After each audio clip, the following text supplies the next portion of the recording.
Segera download Quran Tadabbur, dia meraih tafsir kebaikan. dalam genggaman Contoh, Anda. bulan Ramadan adalah bulan Al-Quran.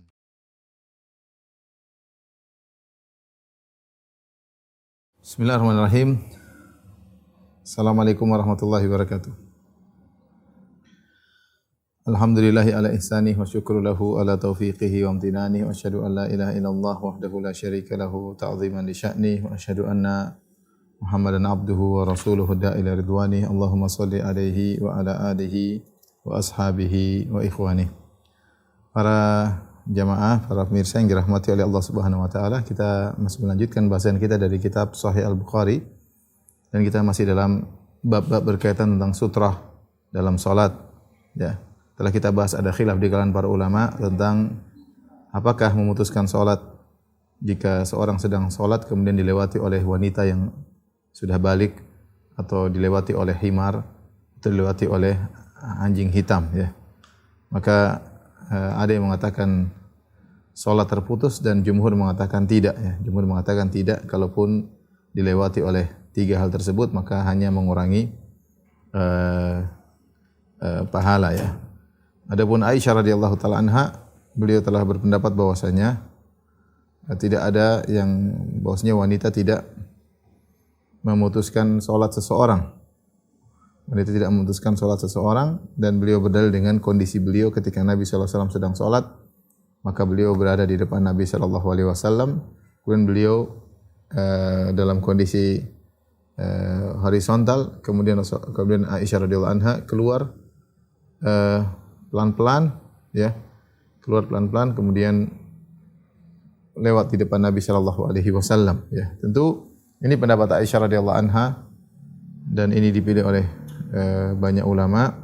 Tentu ada perselisihan dalam hal ini. Sebagian mengatakan bahwasanya Aisyah beda antara di depan orang, beda antara orang yang duduk di depan atau yang diam di depan dengan orang yang lewat, yang dikatakan bahwasanya hukumnya adalah membatalkan salat jika lewat. Sementara Aisyah dalam kondisi tidak lewat, tapi hanya sekedar tidur di depan Nabi sallallahu alaihi wasallam. Namun dibantah lagi yang mengatakan bahwasanya Aisyah dia bukannya tidur, setelah dia tidur kemudian dia lewat depan Nabi, ya. Nabi sallallahu alaihi wasallam di tengah-tengah, kemudian dia keluar pelan-pelan. Nah, sehingga tetap saja ada gerakan melewati depan Nabi sallallahu alaihi wasallam. Ala kulli hal ini masalah khilafiyah. Seorang berusaha ketika salat tidak dilewati oleh wanita maupun himar maupun anjing hitam. Baik, kita lanjutkan bab berikutnya, babun idza hamala jariyatan saghiratan ala unuqihi fi salat. Bab tentang jika seorang sedang salat kemudian dia membawa anak kecil, ya, di atas lehernya dalam salat, ya. Al-Imam Al-Bukhari berkata, qala haddatsana Abdullah bin Yusuf qala akhbarana Malik an Amir bin Abdullah ibn Zubair an Amr bin Sulaim Az-Zuraqi an Abi Qatadah Al-Ansari, dari sahabat Abu Qatadah Al-Ansari, anna Rasulullah sallallahu alaihi wasallam kana yusalli wa huwa hamilu Umamah bint Zainab binti Rasulillah sallallahu alaihi wasallam. Rasulullah sallallahu salat sambil menggendong Umamah. Umamah adalah cucunya Nabi sallallahu alaihi wasallam. Umamah binta Zainab, yang dia merupakan putri daripada Zainab, yang Zainab adalah bintu Rasulillah. Zainab adalah putri Rasulullah SAW. Jadi Umamah adalah cucu Nabi sallallahu alaihi wasallam. Wali Abil As bin Rabi'ah bin Abdi Syams, yang Umamah ini merupakan anak dari pernikahan antara Zainab bintu Rasulullah sallallahu alaihi wasallam dengan Abul As bin Rabi'ah bin Abdi Syams. Dan kita sudah pernah sampaikan dalam pengajian yang lain bahwasanya Abul As radhiyallahu anhu, ya, beliau masuk Islam belakangan, ya. Beliau masuk Islam belakangan dan beliau adalah ponakannya Khadijah. Abul As, ibunya adalah Halah bintu Khuwailid. Halah bintu Khuwailid, saudari Khadijah. Khadijah namanya Khadijah bintu Khuwailid radhiyallahu taala anha. Dia punya saudari namanya Halah bintu Khuwailid radhiyallahu taala anha, ya. Yang kalau Halah datang masuk ke rumah Nabi mengucapkan salam, maka Nabi ingat akan Khadijah, karena suara Halah bintu Khuwailid mirip dengan suara Khadijah bintu Khuwailid. Nah, jadi Abul As inilah keponakan Khadijah, yang Khadijah ingin agar keponakannya Abul As ini menikah dengan Zainab. Dari pernikahan tersebut lahirlah cucu Nabi namanya Umamah bintu Abil As, ya, bintu Abil As. Ya. Tentu Nabi sangat sayang kepada cucunya. Fa idza sajada wada'aha. Dan Nabi salat sambil gendong Umamah bintu Zainab. Fa idza sajada wada'aha. Ketika Nabi sujud, Nabi letakkan. Dalam sebagian riwayat, fa idza raka'a, kalau Nabi rukuk, Nabi letakkan itu anak. Wa idza qama hamalaha, kalau Nabi berdiri, Nabi gendong lagi. Di sini juga diriwayatkan oleh Imam Muslim. Ya. Ikhwan akhwat yang rahmatillah subhanahu wa ta'ala. Hadis ini menjelaskan tentang bolehnya seorang salat sambil membawa anak. Ya. Dan ini dipraktikkan oleh Nabi sallallahu alaihi wasallam, di mana beliau sangat menyayangi cucunya, ya, Umamah bintu Zainab, ya. Kenapa dikatakan dalam hadis ini Umamah bintu Zainab? Harusnya Umamah bintu Abil As karena bapaknya Abul As. Tapi ini disebabkan kepada ibunya Zainab. Disebutkan ketika kejadian ini Abul As belum masuk Islam. Lalu dia masuk Islam belakangan. Ketika dia istrinya Zainab masuk Islam, Abul As belum masuk Islam, dan akhirnya dia berpisah dengan Zainab. Sampai akhirnya setelah kalau tidak salah sekitar tahun 8 Hijriah, ya, baru kemudian dia masuk Islam. Jadi tertunda masuk Islamnya. Ya, tertunda masuk Islamnya, baru kemudian dia kembali lagi bersama Zainab. Tapi mereka terpisahkan. Sehingga Umamah dinisbahkan kepada ibunya. Pertama karena bapaknya belum masuk Islam ketika itu, ketika kejadian Rasulullah salat sambil mengangkat Umamah ini, Abul As belum masuk Islam. Yang kedua, nasab daripada Zainab tentu lebih mulia, ya. Makanya setelah disebutkan wa huwa hamilu, Rasulullah salat sambil menggendong Umamah bintu Zainab. Setelah itu wali Abil As, dan dia juga anaknya Abul As bin Rabi'ah. Sebagian ulama mengatakan Abul As bin Rabi', ya. Ada yang mengatakan ini nisbah kepada kakeknya, karena Abul As namanya Abul As bin Rabi' ibn Rabi'ah, ya. Dan ini biasa dalam nama-nama Arab, terkadang dinisbahkan langsung ke kakeknya, langsung ke kakek selanjutnya, dan itu boleh-boleh saja. Taib, apa sisi pendalilan? Kita ingin tahu apa sisi pendalilan Imam Al-Bukhari rahimahullahu taala tentang hadis ini. Kenapa dibawa dalam bab sutrah? Dalam bab sutrah. Intinya sebagaimana dijelaskan oleh Ibnul Mulaqin rahimahullahu taala, ya, bahwasanya dan dijelaskan oleh dinukil dari Ibnu Battal rahimahullahu taala, beliau berkata, adkhala al-Bukhari hadzal hadits huna hadzal hadits huna liyadulla anna hamla al-musalli al-jariyata 'ala al-unuqi la yadhurru salatahu li'anna hamlaha ashaddu min mururiha baina yadayhi falamma lam yadhurra hamluha kadzalika la yadhurru mururuha. Kata beliau, kenapa Imam Bukhari membawakan hadis ini dalam masalah sutrah? Karena seorang yang sedang sholat kemudian dia menggendong seorang anak, ya, di atas lehernya, ini tidak mengganggu sholatnya, ya.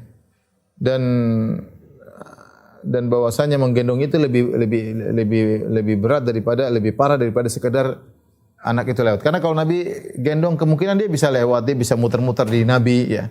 Tapi dia masih kecil, anak ini masih kecil, ya.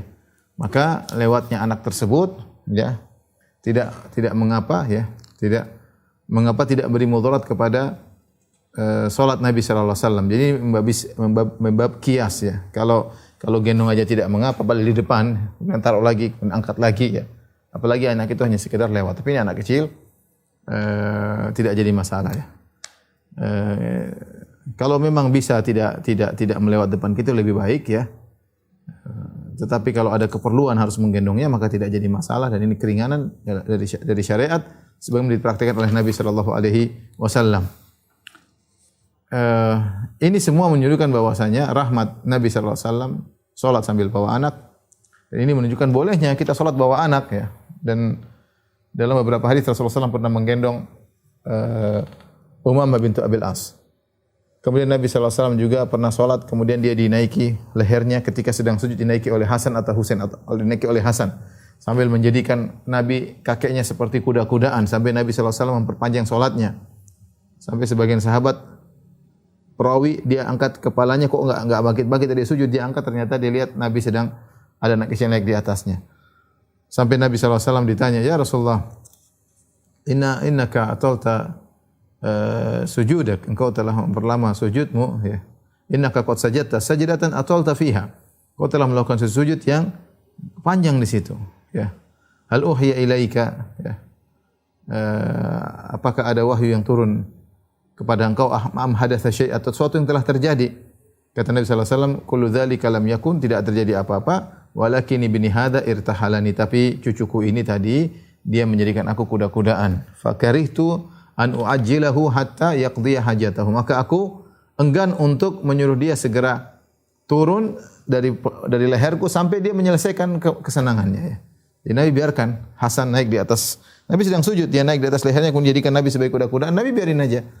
Saya para sahabat ikut sujud lama gara-gara Nabi sujud lama. Dari bahwasanya seorang boleh sholat bawa anak-anak. Tetapi dengan syarat. Boleh bawa anak-anak ke masjid dengan syarat. Yang pertama, anak-anak tersebut tidak mengganggu, ya, tidak mengganggu. Artinya dia bisa kontrol itu anak kalau dia masih kecil, maksudnya dia bisa gendong, dia bisa letakkan, dia bisa gendong sehingga anak tersebut tidak membuat kekacauan dan mengganggu orang-orang sholat kalau dia masih kecil. Kalau dia sudah bisa berjalan, jangan sampai dia lari sana lari sini. Kalau anak-anak tersebut bisa dikontrol, maka tidak apa-apa dibawa dalam masjid. Apalagi sudah bisa diomongin, ya. Sebelum sampai masjid dari rumah kita omongin, jangan begini, jangan begitu, jangan begini. Kemudian kita sholatkan, berdirikan dia di samping kita agar dia tidak berdiri dengan kelompok anak-anak. Karena kalau kita biarkan di belakang, dia akan ngumpul sama anak yang lain, dia ngobrol. Akhirnya sering terjadi sedemikian. Bapaknya suruh sholat di samping dia. Bapaknya bawa dia dan dia suruh anaknya suruh sholat di samping bapaknya agar bisa terkontrol, ya. Bisa terkontrol. Namun bukan berarti kita jangan salah pahami sunnah sholat bawa anak, enggak, ya. Karena Nabi SAW hanya sesekali membawa Umamah atau Hasan naik di atas pundaknya. Bukan kebiasaan Nabi SAW bawa anak-anak. Bukan kebiasaan Nabi SAW bawa anak-anak. Tapi boleh kalau ada keperluan, seorang mau keluar rumah, anaknya nangis, tidak mau ditinggalkan, kita bawa, tapi kita kasih tahu jangan sholat, jangan ribut, ya. Kita beritahu. Ketika anak yang dibawa ternyata tidak bisa dikontrol, teriak sana, teriak sini, menangis sana, menangis sini, cari bapaknya, ya. Bingung kalau sudah sujud, bingung, ya. Mana bapaknya sampai nangis, ini kejadian juga, ya. Maka jangan dibawa ke masjid. Karena benar kita bawa anak kita ada kemaslahatan. Tetapi kemaslahatan umum lebih dahulukan daripada kemaslahatan pribadi. Dengan kita bawa anak ke masjid, kita dapat kemaslahatan pribadi. Tapi dengan ributnya sang anak, menangisnya sang anak, mengganggu sholat semua orang. Mengganggu sholat semua orang. Ya, kecuali darurat, ya. Kadang-kadang seperti itu. Sudah kita kontrol, tahu-tahu dia nangis, tidak kita duga. Ini lain cerita. Makanya Nabi SAW pernah sholat juga, kemudian fasami abuka as-sabi. Maka Nabi dengar ada anak yang menangis, maka Nabi pun mempercepat sholatnya. Karena Nabi kasihan dengan ibunya. Jangan sampai ibu jadi khawatir Nabi sholat lama, khawatir ibunya anaknya nangis enggak kuat, maka Nabi percepat sholatnya. Ya, agar para jemaah tidak terlalu terganggu dan sang ibu juga kasihan sholat lama dalam kondisi anaknya sedang menangis. Tapi ikhwan dan akhwat yang rahmatillah subhanahu wa ta'ala, beberapa faedah yang bisa kita ambil dari hadis ini. Pertama, yang penting tadi bahwasanya anak-anak kalau lewat depan kita tidak membatalkan salat, ya. Yang khilaf kalau seorang wanita yang sudah dewasa. Adapun yang belum dewasa, kalau ada asalnya jangan lewat depan salat, apapun jangan salat kalau bisa. Makanya saya sebutkan Nabi SAW ketika sedang salat tiba-tiba ada kambing melewat, Nabi maju biar kambing lewat di belakang. Tapi kalau ada keperluan tertentu seperti ini, harus gendong anak taruh depan, angkat lagi, sehingga seakan-akan bisa jadi anak tersebut jalan, maka ini tidak jadi masalah karena ada keperluan dan dia bukan wanita dewasa. Yang kedua, ini jadi permasalahan membingungkan sebagian fuqaha karena zahir hadis ini Nabi SAW melakukan gerakan berulang-ulang. Fa idza raka'a wa sajada wada'aha. Kalau Nabi rukuk sujud Nabi letakkan. Kemudian fa idza qama, kalau Rasulullah SAW berdiri Rasulullah SAW angkat lagi. Hamalaha, Rasulullah angkat. Rasulullah angkat dan angkat, mungkin pegang, mungkin satu tangan, bagaimana. Tidak akan sholat sempurna seperti ini. Karena dia harus megang. Ini gerakan yang tidak sesuai dengan gerakan sholat. Dan ini berulang-ulang. Setiap rakaat begitu, setiap rukuk letak, kemudian angkat lagi. Kalau itu disebutnya dalam sebagian riwayat sholat duhur atau sholat asar. Sehingga sebagian ulama berusaha mentakwil, mereka mengenai sholat sunnah. Ya.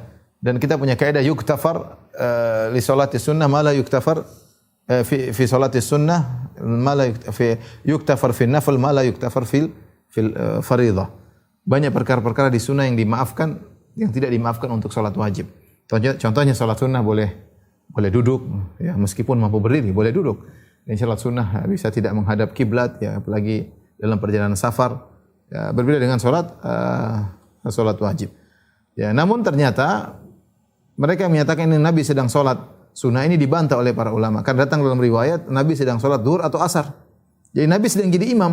Ketika menggendong Umamah, Nabi sedang menjadi imam. Dan dia melakukan gerakan-gerakan yang banyak tersebut. Ya, yang berarti ini adalah salat fardu. Ya, sebagian mereka mengatakan bukan Nabi yang bergerak, tapi sang bayi, seperti perkataan Al-Khattabi. Al-Khattabi rahimahullahu taala dari mazhab Syafi'i, ulama hadis ya, yang punya syarah Sunan Abi Dawud ya. Beliau mengatakan bahwasanya ini anak Umamah bintu Abil As, dia yang nempel ke Nabi. Dia yang naik ke Nabi, dia yang turun dari Nabi. Namun dibantah oleh para ulama. An-Nawawi rahimahullah membantah, Nabi mengatakan ini pendapat yang batil. Karena lafal hadis jelas, Nabi yang meletakkan, Nabi yang mengangkat. Jadi Nabi yang bergerak. Nabi yang bergerak. Intinya, gerakan-gerakan seperti ini adalah gerakan-gerakan karena kebutuhan, ini tidak jadi masalah dan tidak membatalkan salat, terutama gerakan yang banyak tersebut tidak berturut-turut. Para ulama khilaf kapan gerakan membatalkan salat. Mereka mengatakan gerakan yang banyak yang berturut-turut mutataliyah. Kali ini enggak kan, Nabi rukuk dulu taruh, ada gerakan tapi diam dulu tumanina. Kemudian rukuk, kemudian bangkit, kemudian sujud, mau berdiri lagi, angkat lagi. Jadi gerakannya terpisah. Tidak berturut-turut gerakan di luar salat secara banyak berturut. Kalau gerakan di luar salat yang bukan gerakan salat dia lakukan banyak dan berturut-turut, maka ini sebenarnya mengatakan salatnya batal. Salatnya batal. Banyak dan berturut-turut salatnya batal. Tapi ini kondisinya tidak demikian. Kemudian di antara faedah bahwasanya ini menunjukkan hukum asal adalah bersihnya baju anak-anak ya. Apalagi anak zaman dulu mungkin tidak pakai pampers, tidak pakai apa-apa, tapi Rasulullah gendong aja. Rasulullah gendong aja ya. Berarti hukum asal bahwasanya mereka bersih. Mereka bersih. Dari situ kalau kita punya anak ya, kemudian zahirnya dia bersih dan kita tidak tahu dia bawa najis atau tidak, maka kita kembali hukum asal. Hukum asal anak tersebut bersih. Misalnya kita sudah bersihkan, kemudian kita pakaikan pampers, sudah kita anggap dia tidak najis. Kecuali kalau ternyata kita tahu benar-benar najis, maka tidak boleh kita bawa najis dalam salat kita. Tapi kalau tidak tahu dia najis atau tidak, ya tidak kelihatan ada warna kuning misalnya di pampersnya, warna tinja misalnya, atau tidak keluar bau yang menyengat, ya berarti hukum asalnya dia suci. Kita boleh salat sambil menggendongnya ya. Kalau ada keperluan, kalau enggak tentunya sebaiknya jangan. Tapi kalau ada keperluan kita gendong ya. Kita gendong.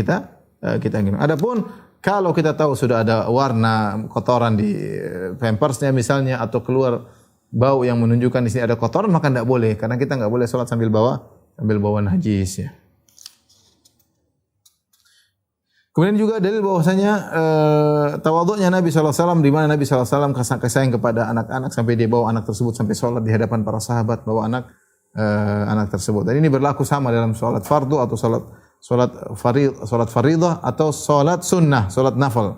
Ya, salat nafil itu salat sunnah. Ini juga menunjukkan bolehnya dibawa anak-anak ke dalam masjid. Ya. Dan ini perlu kesabaran bagaimana mensiasati hal tersebut. Anak-anak kita ingin bawa ke masjid agar mereka terbiasa ke masjid. Anak-anak yang kita bawa ini nanti ke depan akan menjadi anak remaja ya. Kalau mereka sejak kecil tidak kenal dengan masjid, repot nanti. Mereka akan sangat berat melangkahkan kakinya mereka ke masjid. Tapi kalau mereka sejak kecil biasa di masjid, suasana masjid, ya pasti ada sisi mudarat, mungkin mereka ribut, mungkin main-main. Sebagian masjid menyiapkan tempat main buat anak-anak. Jadi kalau orang tuanya pada salat tarawih, anaknya taruh di tempat mainan tersebut. Ini di antara terkadang anak tidak bisa ditinggal. Cuma suami istri, anaknya satu, mau salat tarawih gimana? Anaknya mau tinggal sama siapa? Dia bawa, ada resiko seperti itu ya. Intinya dicari solusi. Artinya jangan ada aturan tidak boleh bawa anak ke masjid, jangan. Kita yang normal saja. Kecuali ternyata si fulan ini anaknya selalu bikin ribut, kita nasihati person, bukan kita bikin kaidah umum tidak boleh bawa anak dalam masjid karena Nabi melakukan demikian. Ya, Nabi melakukan demikian. Kecuali tadi mudaratnya besar, anaknya ribut, bertengkar, main perang-perangan di belakang, main karate-karatean di belakang sehingga akhirnya mengganggu jamaah salat, maka ini kita bilang jangan karena kemaslahatan umum lebih diutamakan daripada kemaslahatan pribadi. Baik. Berikutnya babun as-salat ala firashin fihi haid. salat di tempat tidur yang situ ada wanita haid. Imam Bukhari berkata qala haddatsana Amr bin Zurarah qala akhbarana Hushaim an Syaibani an Abdullah bin Shaddad bin al-Had qala akhbaratni khalati Maimunah bintul Harith. Ya, berkata Maimunah bintul Harith radhiyallahu taala anha, istri Nabi sallallahu alaihi wasallam, kana firashi hiyala musalla Nabi sallallahu alaihi wasallam. Adalah tempat tidurku di depan tempat salatnya Nabi sallallahu alaihi wasallam. Farubbama waqa'a thawbuhu alayya wa ana ala firashi. Terkadang Nabi bajunya mengenai tubuhku sementara saya sedang berada di atas tempat tidurku, mungkin di sampingnya, atau Nabi pas salat bajunya terhampar mengenai, artinya sangat dekat dengan Maimunah istrinya, ya. Dan ini tidak jadi masalah. Nabi salat dalam kondisi demikian. Demikian juga Imam Bukhari berkata qala haddatsana Abu Nu'man qala haddatsana Abdul Wahid bin Ziyad qala haddatsana Asy-Syaibani Sulaiman qala haddatsana Abdullah bin Shaddad qala sami'tu Maimunah taqul, aku mendengar Maimunah istri Nabi sallallahu alaihi wasallam berkata, karena Nabi sallallahu alaihi wasallam yusalli wa ana ila jambihi naimah. Ini memperkuat, menjelaskan Nabi sallallahu alaihi wasallam salat sementara di sisinya, aku berada di sisinya dalam kondisi tidur, ya. Aku berada di sisinya dalam kondisi tidur. Fa idza sajada asabani thawbuhu. Kalau dia sujud maka bajuku mengenainya. Wa ana haid, padahal saya dalam kondisi haid. Wa zada Musaddad an Khalid qala haddatsana Sulaiman Asy-Syaibani wa ana haid. Ya, bisa jadi bajunya mengenaiku ketika dia rukuk atau sujud sementara aku dalam kondisi haid. Dalam kondisi haid, ya. Ini dalil bahwasanya, ya, tidak mengapa salat di samping wanita yang sedang haid. Dan sebagian ulama memandang bahwasanya dalil bahwasanya wanita haid tidak memutuskan salat, ya. Wanita haid tidak memutuskan salat, tapi pendalilannya tidak begitu tegas, ya, karena dalam sebagian riwayat disebutkan dia di samping Nabi, bukan di depan Nabi atau lewat di depan Nabi. Jadi permasalahan kita adalah bagaimana wanita dewasa yang lewat lewat di orang yang sedang salat.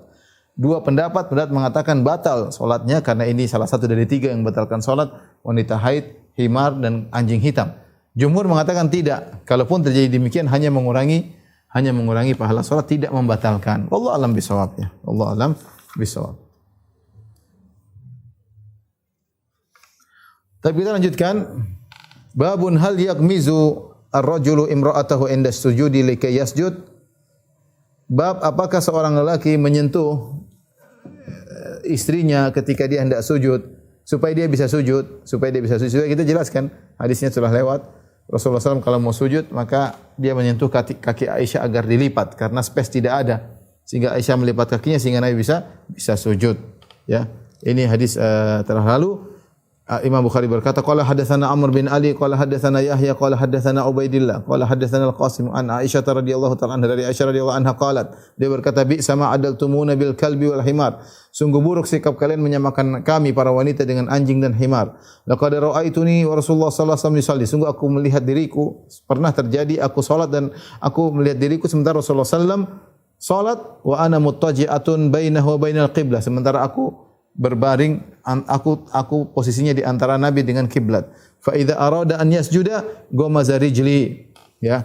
Kalau beliau hendak sujud maka beliau sentuh kakiku sehingga aku lipat, seakan-akan lewat.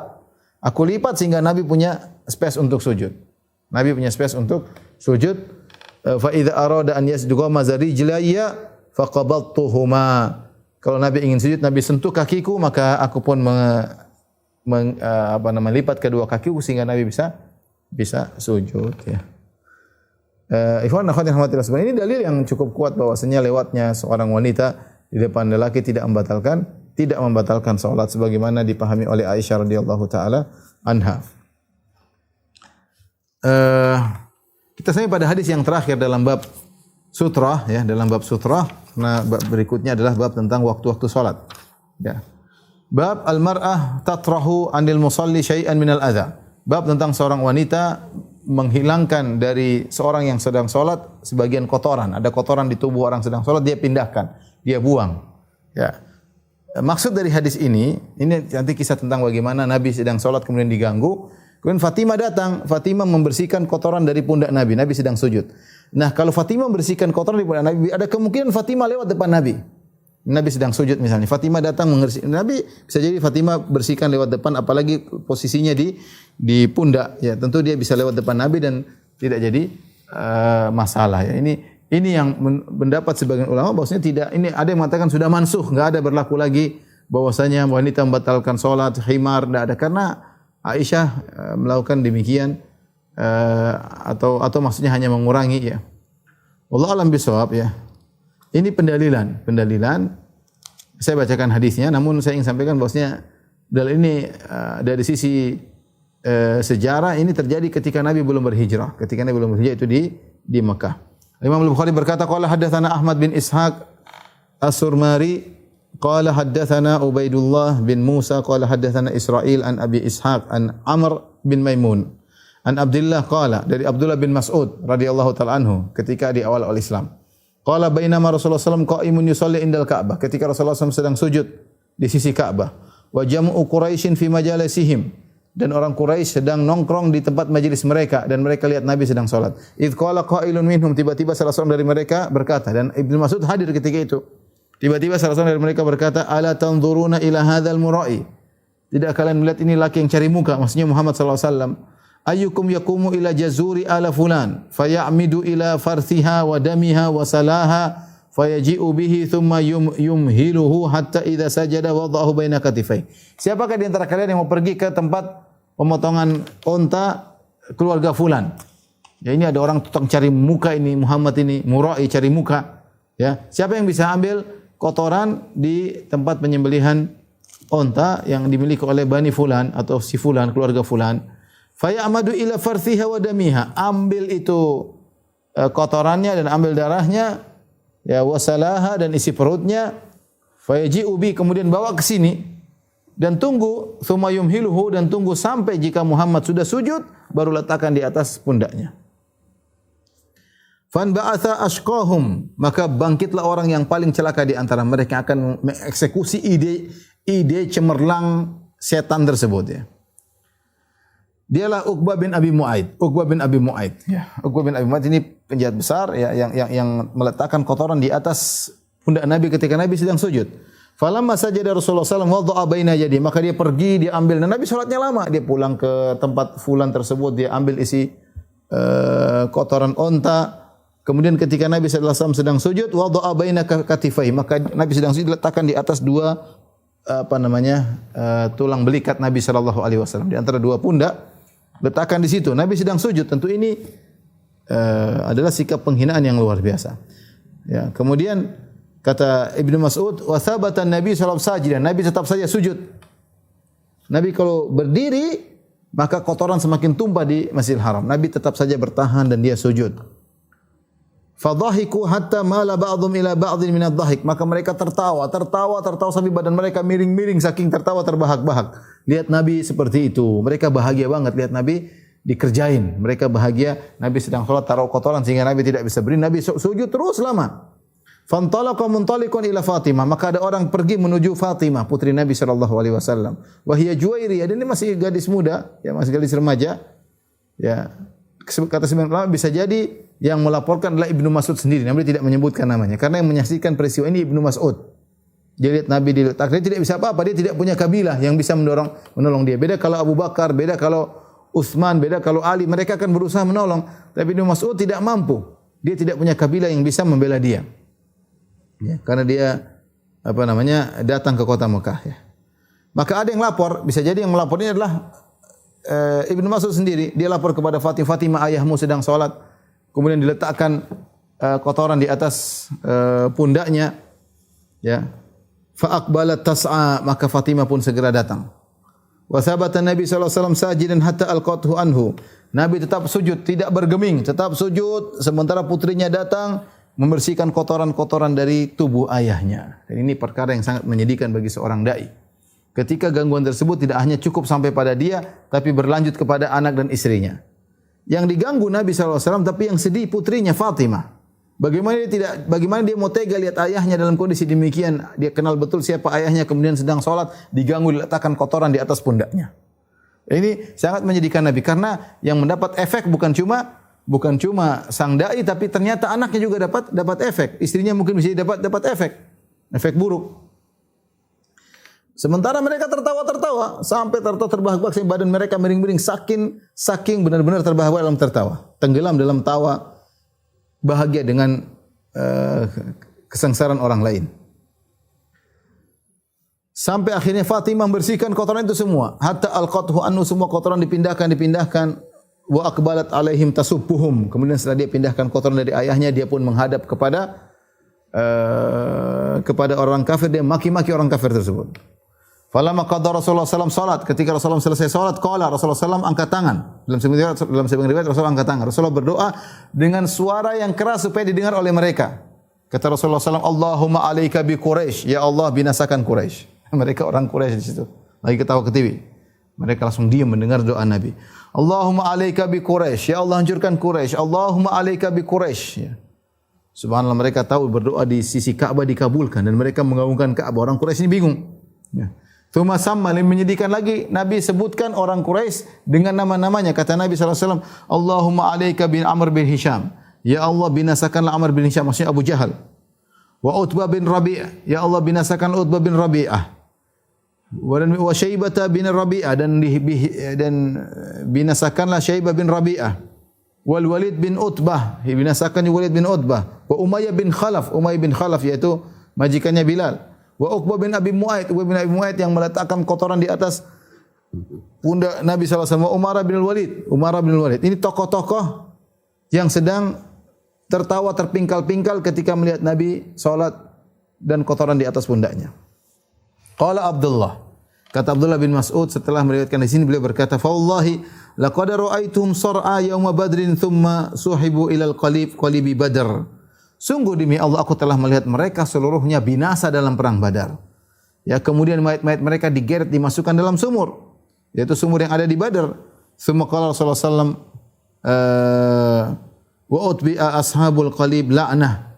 Sungguhnya yang masuk dalam sumur-sumur ini disusuli dengan laknat dari Allah Subhanahu wa taala. Inilah dijadikan dalil bahwasanya Fatimah ketika dia membersihkan kotoran, dia pasti mutar dari Nabi ke arah sini dan dia akan melewati kondisi Nabi yang sedang sujud. Tapi tidak masalah bagi Nabi sallallahu alaihi wasallam. Tidak jadi masalah. Ini menguatkan pendapat yang mengatakan bahwasanya tidak ada sesuatu pun yang bisa memutuskan salat. Paling maksimal hanya mengurangi pahala orang yang salat. Kemudian timbul pertanyaan, kenapa Nabi mendoakan keburukan bagi mereka? Bahkan Nabi sebut nama mereka satu persatu. Allahumma alaika bi Amr bin Hisham, ya Allah binasakan Abu Jahal. Ya Allah binasakan Utbah bin Rabi'ah. Allah binasakan Syaibah bin Rabi'ah. Ya Allah binasakan Walid bin Utbah, Umayyah bin Khalaf. Rasulullah sebut nama mereka satu persatu, person demi person. Kata sebagian ulama bahwasanya kenapa Nabi melakukan demikian? Karena Nabi sudah putus asa dari iman mereka. Setelah bertahun-tahun Nabi menghadapi cara mereka dalam mensikapi sikap Nabi mengatakan ini mereka tidak bisa dapat hidayah, ya. Dan mereka terus akan bangun Islam. Maka Nabi berdoa dengan menyebut nama mereka dan mereka ketakutan. Mereka tahu bahwasanya Nabi sedang mereka zalimi dan Nabi berdoa di sisi Ka'bah, mereka ketakutan. Ketakutan. Ya. Dan akhirnya mereka tewas satu persatu dalam perang Badar. Dan ini di antara mukjizat Nabi sallallahu alaihi wasallam, doanya dikabulkan agar Allah binasakan orang-orang yang bejat ini, ya. Demikian saja ikhwan dan akhwat yang rahmatillah subhanahu wa taala kajian kita. Insyaallah kita belajar hadis-hadis Nabi sedikit demi sedikit, ya. Kita berusaha memahami perkataan para ulama karena kita enggak bisa paham hadis-hadis tersebut kecuali dengan perkataan para ulama. Kita baca penjelasan para ulama terhadap hadis dalam Sahih Bukhari, ya. Baik Ibnu Mulaqin, baik Ibnu Hajar, Syekh Utsaimin rahimahullah. Dan saya tugasnya hanya mentransfer apa yang saya pahami kepada antum sekalian. Kita bersabar menuntut ilmu terutama di masa-masa seperti ini. Semoga kita termasuk dalam hadis al-ibadatu fil harji ka hijratin ilayya, ibadah di musim-musim fitnah seperti berhijrah kepadaku. Demikian wabillahi taufiq wal hidayah. Assalamualaikum warahmatullahi wabarakatuh.